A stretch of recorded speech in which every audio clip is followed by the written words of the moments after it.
Hi guys! Do you find it hard to commit to something, to make a decision?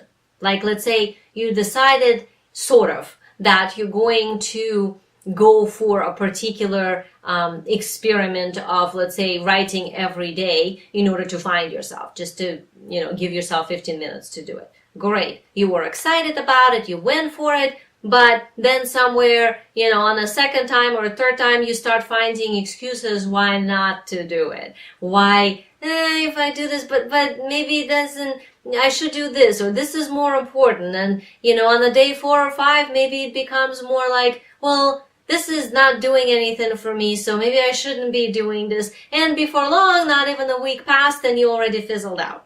So how many of you have that experience, right? Or something that happens when you choose to do something, but you kind of choose halfway.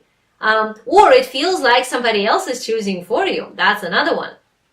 When you know that you should do something because it's just a good thing to do, and then you decide you're gonna do it, but you didn't really decide, and then it doesn't happen, and then you're not committed. How many of you have that experience? So comment yes underneath the video if this is you. This is something that we experience quite often. This is actually very common. And the reason for this is usually because we are deciding something sort of halfway, not all the way. And we're trying to make that decision with the incorrect part of us. So for the ones of you who don't know who I am Eugenia Oganova. I am a soul strategist and a founder of Transcension Gate. What that means is I help you guys figure out your purpose, discover your pathway to your destiny while feeling like you are enough, like you are worthy, like you're capable of doing it, and set up clear steps on how to get there. Alright, so there is also a free gift for you in a link either under this video or to the side of the video, so make sure you click that and get your free gift. Alright, so going back to commitment. When we commit to something, and we're not talking about committing to a person, that's a kind of a whole other issue. We're talking about internal commitment. When you commit to something, it's a decision. And when we make that decision with the lower self part of us, that's not quite deciding, right? Because then the lower self part sees the soul, the bigger part of us, as something that's not it. Like something that's telling it what to do. Like the soul is a parent and the lower self is this little kid that says, oh, don't make me do this. I don't want to do this.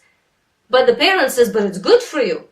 You should do this, like you shouldn't eat too much sugar, or it's healthy for you to meditate, or you definitely need to make sure you have a clear boundary and, or go for a walk, or whatever it is that we want to commit to, right? Or even deciding that whatever experience you're having during your meditations, let's say, are real experiences for you. The soul says this is a good thing for you. And you know this subconsciously, intuitively, you kind of sense that that's the way to go. That's why we actually go there. But the lower self, all our fears and defenses then come up and say, oh, but then I have to change. Don't make me change.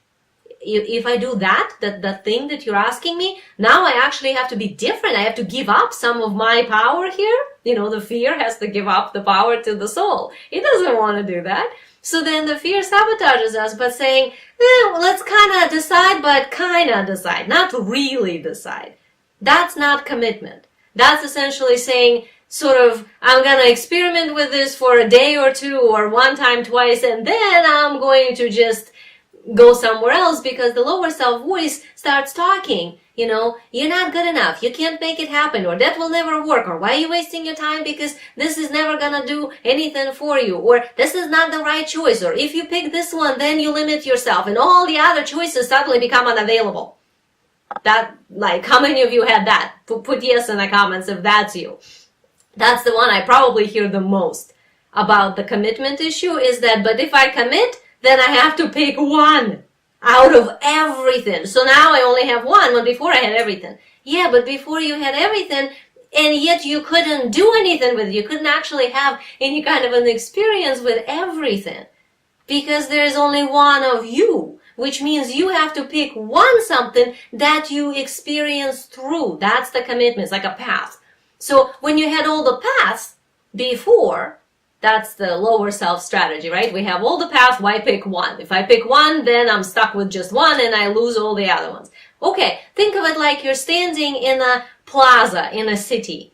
And to that plaza come, 20 different streets, just from all directions. Great, you're standing on the plaza. Yes, you have access to all the streets, but you have no means to follow and know what's going on any of the streets because you're standing in the middle of the plaza. That's what it looks like when we're not committing. We sort of think that we have all the options, but actually we can't experience anything because we're not moving. The only way to have experience that then move us along our soul path to our destiny, to what we're actually meant to do purposefully in this lifetime and learn and clean up our karmic issues, is making a decision. It's picking one street, going in that street. Now you're learning something. Now you're bumping into maybe some of your issues. Now maybe you're meeting some of your karmic patterns. Maybe you're meeting something absolutely joyful and wonderful, but you're having experiences. Other streets, they still exist. You're just not walking on them right now. So commitment, it's a choice to go in one direction. It's a choice that is in alignment within us. So our soul has to decide, but also all the rest of us. When the soul kind of decides while the personality, the lower self says, no, not really, well, then we have a discord. We're not actually in alignment. So commitment doesn't happen. That's how it works. So the solution is, of course, that we have to be okay with the idea of picking one, because we know that by picking one path, we are learning the most. And that does not mean that only this path and others don't exist. It just means this path now, in this moment. I always say that it's a good thing to have a parameters, like preset parameters for any commitment. Endless commitments are complicated. So usually when we decide and then we redecide and then we decide again, that's much healthier. So let's say if you decided to meditate every day and you made that choice, fully believing you're in alignment, everything, great. But decide for how long. Let's say for this week, 7 days in a row. Great, then on the 7th day, reevaluate. If this is something you still really want to be doing, great, do the next 7 days. But don't wobble during the 7 days. Go all the way. But then when you get to the end of that 7 days, reevaluate. Some commitments are longer, like let's say if we're talking about relationship type of a commitment. Well, commit for a year. A year is a really healthy time to be in a relationship fully. And then on the end of the year, have some sort of, like an anniversary for your relationship. Great. This is the time when you reevaluate. That doesn't mean that you're going to walk away from the person. It just means that this is where you recommit. And then you commit for the next year till the next anniversary. Then you recommit. When we do that, that's much easier to deal with the lower self-saboteur that wants to take us out of that commitment. Okay? Let's see. All right, Kathy asks, but what if I pick the wrong thing and I want to change it now? Is this a commitment issue? Well, first of all, how do you know it's a wrong thing? So that's already, there is no such thing as a wrong thing. There's just some things that are uncomfortable. And then there's some things that were picked by the incorrect part of us, by the lower self, let's say. So if we decide to do something, but we're doing it because somebody else is doing it, or because we think we should, or because we think we will be seen as a better person if we do that, but internally it's not in alignment, then it's a commitment made on the incorrect part of us. Those commitments definitely need to be reevaluated and probably changed, renegotiated. Commitment that is made on let's say a correct path, so our soul actually pushes us to do something. Like let's say you are called to speak more publicly, maybe speak up more in your life in general, to your family members or to your friends about what you actually believe that they might not know about, maybe to your co-workers, maybe even publicly for your job.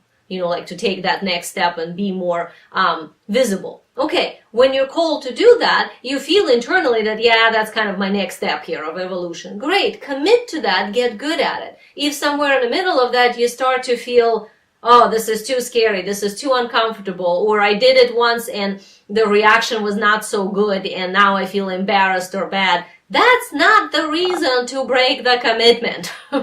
That's just simply discomfort that comes up because we're facing something that's new, right? We're challenging ourselves. Challenge is, well, that's what challenge is, right? It's challenging. Challenging doesn't mean bad, doesn't mean, oh, that means it's the wrong direction.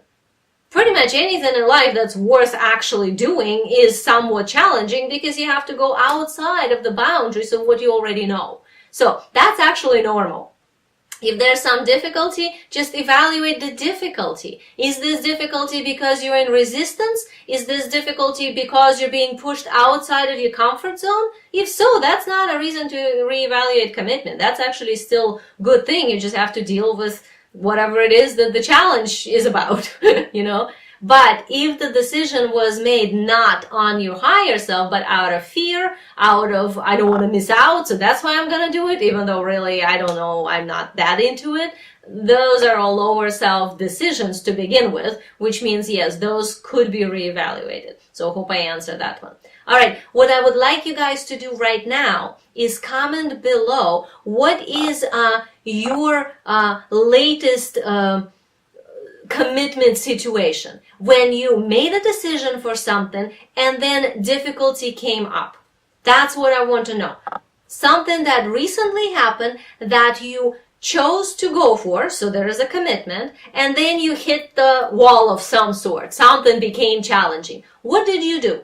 Did you stop? Did you bail on that commitment? Or did you deal with the challenge and remain within the commitment? So comment below what has happened in relationship to that. And like the video, please, and don't forget to click on the link so that you get your free gift. All right, bye-bye.